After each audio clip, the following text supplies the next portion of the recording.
Launch day patch notes are here. I'm going to do the video where I just kind of read through them. Not much analysis, just a strict read through, maybe some paraphrasing, maybe a little bit of discussion. Launch day patch notes. Here we go. Changes since the last beta. Rainbow Flick. In response to the feedback gathered during the second beta, we reverted to modifications we made on the Rainbow Flick. The first interaction with the ball using the volley variation of the Rainbow Flick should be as fast and fluid as experienced in the first beta, while some balancing changes still apply to chained flicks to avoid keeping the ball out of play for too long. Okay, we expected that. That was in our last video. That was something they said they were going to do. They did it. Mouse and keyboard tap. We corrected a lot of bugs and improved the overall feeling of the new tap aiming system on mouse and keyboard.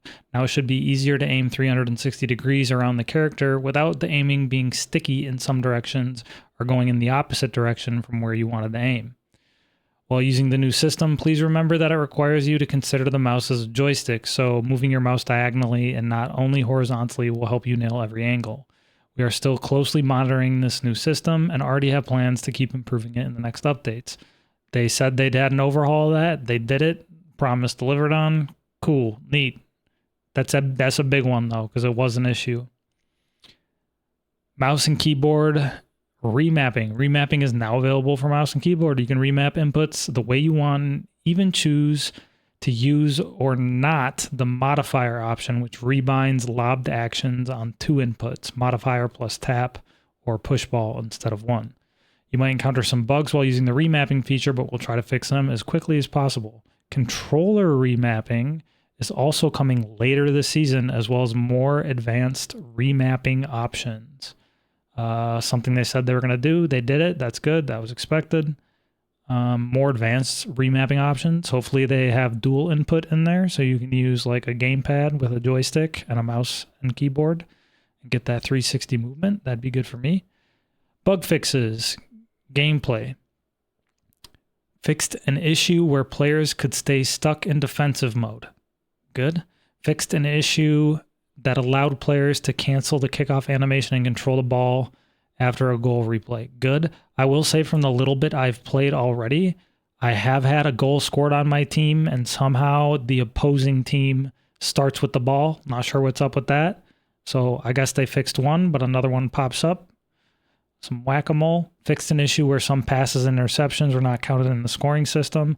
I have noticed actually in the playing that I've done that I've got credited with some things that I wouldn't have expected to get interceptions for. Fixed an issue that made the player invisible after a goal replay. Good to fix. I never experienced that in the open beta. But I will say actually that I have had an invisible player already in launch, but it was very brief before they became visible again. Fixed an issue where the ball would lose all momentum after two players performed a tackle on it at the same time. Good fix. That needs to happen. Fixed an issue that made volley tap unavailable after the ball was volley shot with extra effort. Okay, good fix.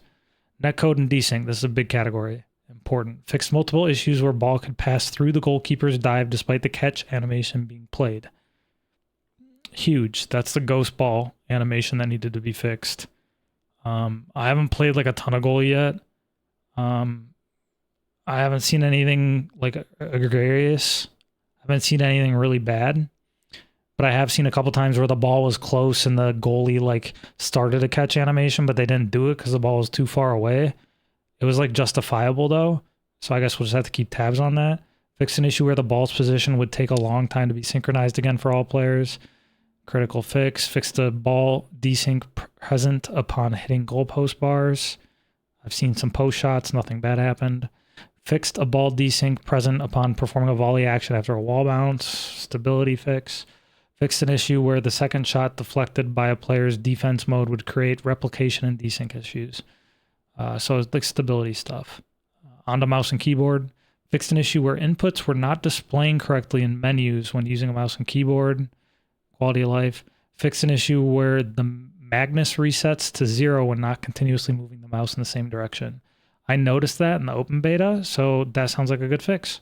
Tutorials. Fixed an issue where AI doesn't pass the ball after ball call during movement tutorial. Okay, that's, you gotta have the tutorials working. Menus.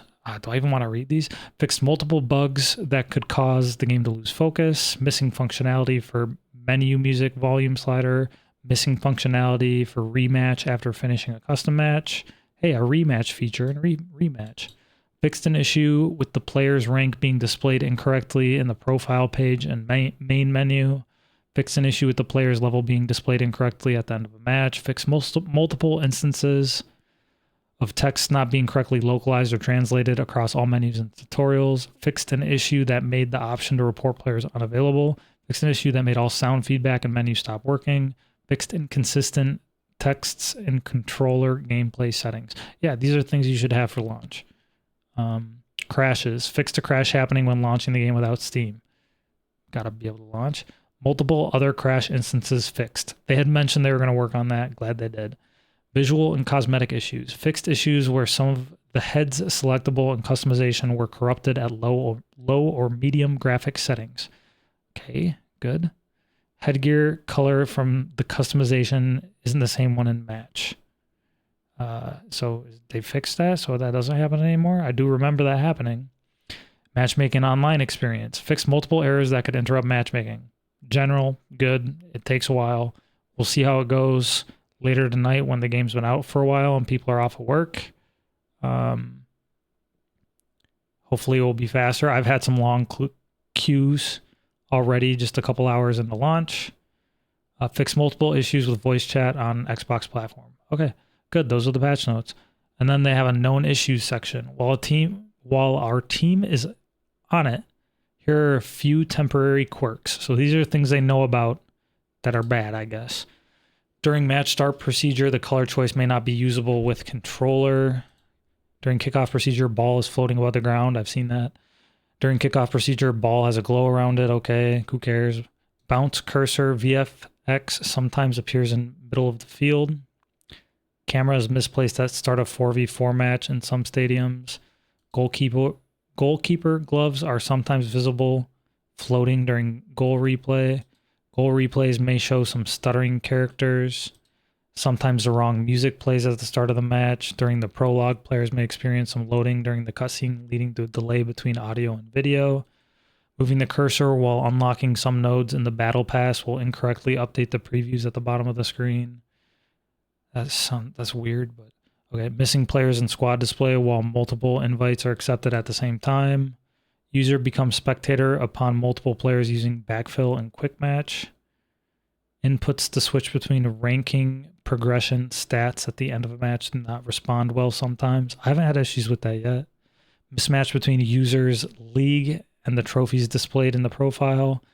Volley animations may cancel while in the air, resulting in an unnatural typo animation while falling. Okay. Mic source resets at each app boot. On the option menu, when the reset to default button is pressed, it resets the default option on every menu pages. Video, gameplay, remapping. Yeah, that'd be a good fix.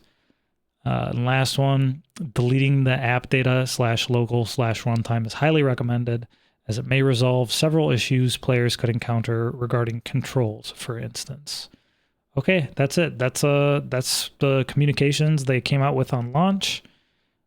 Just a quick read through, and I'm gonna call it there. I'll see you on the pitch. I'll do the analysis video. I'll post that, and feel free to watch it. Thanks for watching. Catch you later.